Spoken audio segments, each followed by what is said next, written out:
Everyone in crypto talks about market cap, like it tells you everything that you need to know about a digital asset. But what if I told you that market cap is actually one of the worst ways to measure real strength of a digital asset? Over the last year, I've been working on a white paper for something I call the Liquidity Index. Liquidity Index is an equation designed to measure the true utility and stability of a digital asset, not just the price, but the real mechanics of liquidity. Because real liquidity isn't just one variable, it's a system, and it requires 6 different components. It's the depth of a market, the continuity of liquidity in a market, the cost of moving that capital or the slippage, the available supply, the speed at which it can actually settle, and the access you actually have to be able to use that digital asset. When you start measuring these 6 components together, something fascinating appears. The assets that will power the next financial system can't just be volatile speculation. They actually require a high, stable price in order to function at a global scale. So in this video, I'm going to make it simple for you to understand each piece behind the equation, and at the end of it, you can comment Liquidity Index below, and it'll get you a free version of the white paper. So let's get into it.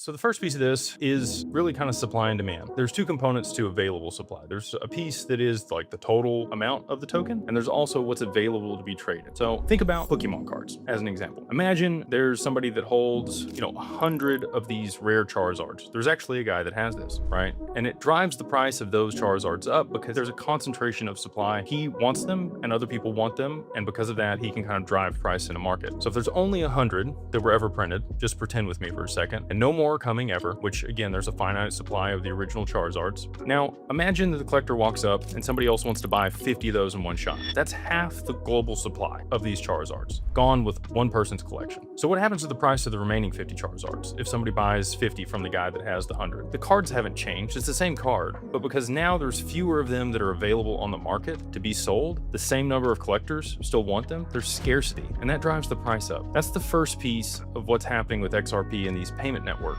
Fixed supply, growing demand, and the remaining cards get more valuable. The next piece is where it gets interesting, and this is the part that most people completely miss. It's the depth of a market. So let's say there's a giant bank, call it JP Morgan, and they want to move $100 million from one country to another, and they want to use XRP to do it. Think of XRP's market like a swimming pool or a large pond. The water in the pool is the money that's available to absorb that trade. If the pool is shallow, like in the kiddie pool, and a 200-pound adult cannonballs into that, what happens? Well, water goes everywhere, and it's a total mess. Everyone around the pool gets soaked, and that's what happens to the price when massive banks try to push $100 million through a thin market. The price crashes. But if the pool is the size of a lake or an Olympic swimming pool, and it's deep and full of water, the same cannonball barely makes a splash. The water absorbs it. The price stays stable. So the question is, how do you make the pool deeper? The lever for that is got to be price. Here's the thing about XRP and other payment networks. The number of tokens are fixed. There are only so many of them, so they can't print more of them. It doesn't work like the Federal Reserve printing dollars. So if the pool stays the same size, there's the same number of tokens. The only way that they can make that liquidity deeper is to make each token worth more. Think about it this way.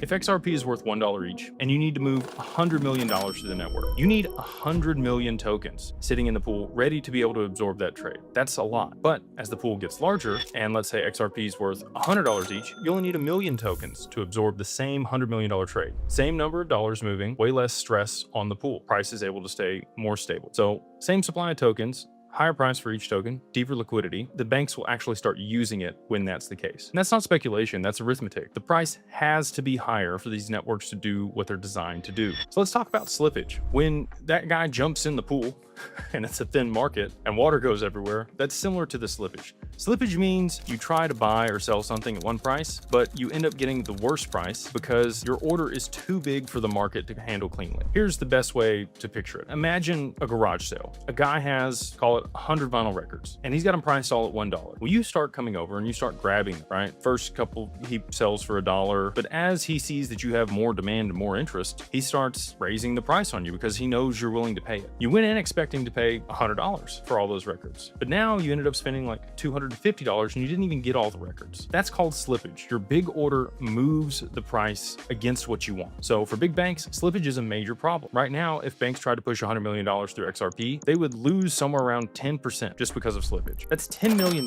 just gone. Nobody's going to do that. But in traditional stock markets, moving $100 million costs them less than half of 1%. So right now, crypto loses that comparison poorly, right? It's no contest. There's not enough liquidity. But to close the gap, it's really just straight math. The value sitting on the order books needs to grow by something like 20 to 100 times. And since the number of tokens can't grow, the price of the token has to do all of that work. So here's where it really gets interesting. Not only does the price need to go up for these networks to function, but on top of that, the available token supply is shrinking. Well, there's actually a burn rate for sending transactions on the network, but that's a small amount, right? Like XRP will be around for 50,000 years, the current burn rate. But what I'm talking about is things that are locking up that XRP or other digital assets and holding them out of the available supply to be able to settle. So let's talk about ETFs. When companies like Grayscale or Franklin Templeton launch an XRP ETF, they buy tokens and they lock them up in cold storage. These tokens do not trade anymore. They are taken off the market. They cannot be used to settle transactions. Second, banks and companies that want to use the network for real business, moving money across borders, settling trades back into markets,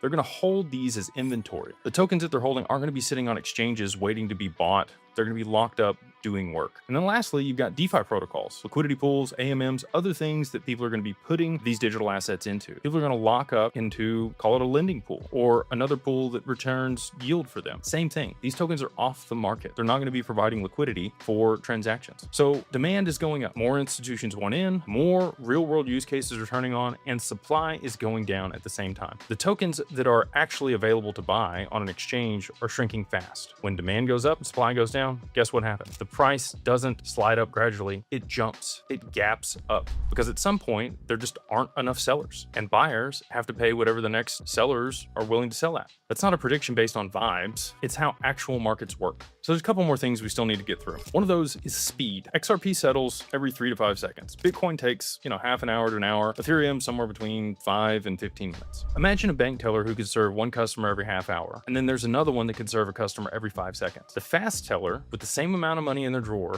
can serve hundreds of customers in the same time. The money in the drawer is still doing the same work, but it's 100 times more than what the other person can do. That's the power of fast settlement that these networks have. The same pool of money can handle more volume because it recycles it so fast. A market maker with $10 million working on XRP could theoretically support billions of dollars in daily volume. The same market maker on Bitcoin or one of these other networks might be able to support a couple $100 million because of the latency. But this is the important piece. Speed only helps if the pool's deep enough in the first place. If every single trade costs you 1 to 2% in slippage, the speed advantage turns into a faster way to lose money. So you have to have speed and price together in order for this to actually work. And the last piece, and what many would argue we're still waiting on, is access to these assets. Until recently, banks couldn't touch crypto even if they wanted to. There was too much legal risk and no clear frameworks. That changed in July of 2025 when the US government passed the first crypto act called the Genius Act. And it basically said stable coins and other networks are legal to run on. There were rules and banks could participate. And here in the near future, we should see the Clarity Act. That's still working its way through Congress, but if it passes, US banks could actually hold XRP, AVAX, HBAR, maybe even Bitcoin on their balance sheet. And that's not a side bet, it's an actual asset on their balance sheet if they're given the ability to do so. So when the door opens, the pool's going to get a lot deeper with a lot more money very quickly. And remember, these tokens that the banks are buying are coming off the market. More buying pressure, less available supply. So let's bring it back to basics. Market cap tells you what a network would be worth if you could sell every single token at the last price it traded. It doesn't tell you what actually happens when banks try to move real money through these networks. And that's my argument. If you're looking at it like a stock, it's a protocol. It's something very different. What actually matters is, can the network handle real institutional payment volumes without destroying capital through slippage? Right now, for most of these networks, the answer is no,